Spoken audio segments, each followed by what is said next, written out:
Hey guys, and welcome back to the Aether Hub. I'm Seiben, and today we'll be taking a look at the story of IXALAN and the possible swashbuckling adventures of a little-known pirate named Nicol Bolas.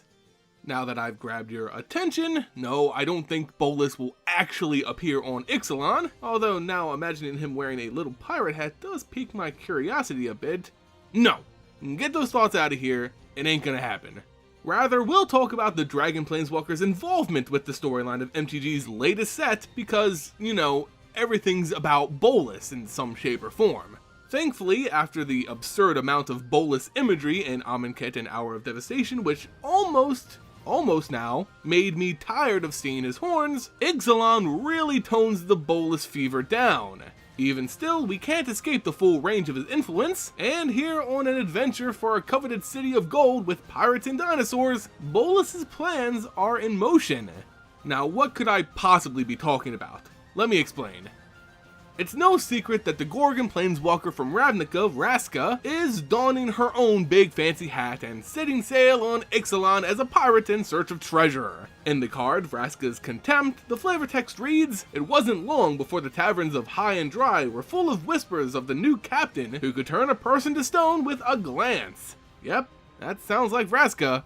When this was first revealed, I was kinda taken aback. I know her story, and believe me, I didn't think pirating was the direction she was heading in. When we last saw her, she was causing issues on Ravnica and getting into fights, mostly losing to Jace Beleren, who is the living Gilpact on Ravnica. Though her name popped up in a relatively recent story, there wasn't much else going on for Vraska. Until now, that is. So that leads us to wonder, why go to IXALAN at all? What are her motivations? Well, she's basically an assassin who really enjoys killing people who she believes deserves it. Her history is one of persecution, being unjustly imprisoned, beaten, and tortured by the Azorius while growing up on Ravnica. So mainly, she wants to topple those who think they're just on Ravnica and kill out of a sense of vengeance. That's what put her in Jace's path, but that doesn't explain IXALAN. After her first failed attempt to recruit Jace for something bigger, it seems Vraska's plans have expanded to something bigger than just being a shadowy assassin. Jace had cast light on her operation. She was no longer an unknown threat to Ravnica, this mysterious, deadly figure. So now she's looking to take center stage in its demise. The whole pirate thing's pretty unsubtle.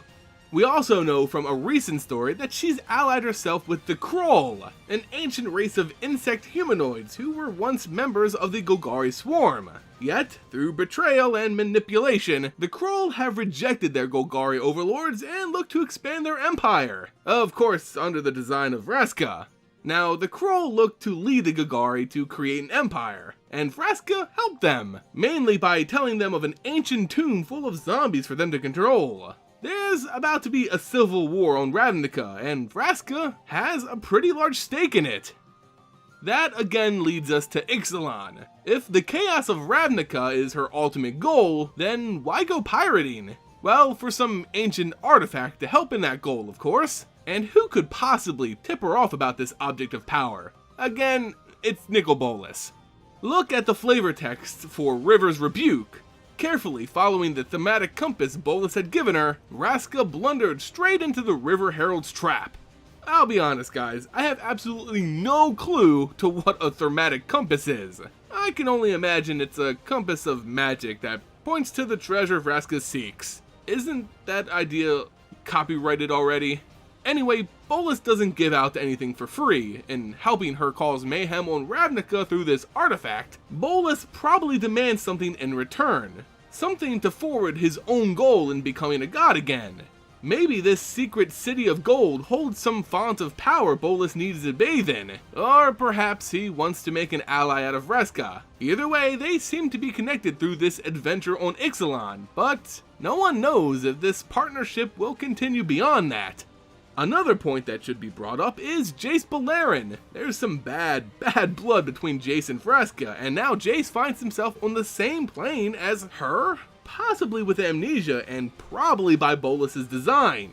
Remember, at the end of Hour of Devastation, Bolas basically mind-wrecked Jace, and left him in a nearly vegetative state. his body instinctually planeswalking away before he died. Maybe it wasn't instinctual. While Bolas was in his mind, maybe he sent Jace to Ixalan and wiped his memory. Regardless, these two old enemies are on a crash course to confront one another on this new plane. But maybe the story will go a different direction.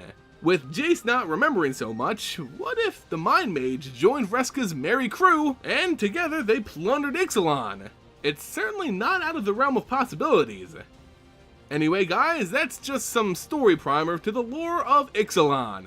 We have a lot of players involved here, Bolas chief among them, but thankfully, he won't be physically involved in the events taking place here. This story is going to be all about Vraska and Jace, or what's left of Jace anyway, exploring and seeking a powerful artifact, a treasure. The rest is relatively unknown, so strap on your boots and shiver me timber, boys! Ixalan's coming, and of course the Aether Hub's got all the booty you could ask for. Don't forget to leave us a comment below, like on the video, and of course share with your friends. While you're at it, subscribe and become a part of our own merry band. As always, thank you all so much for watching, and I'll see you next time here on the Aether Hub.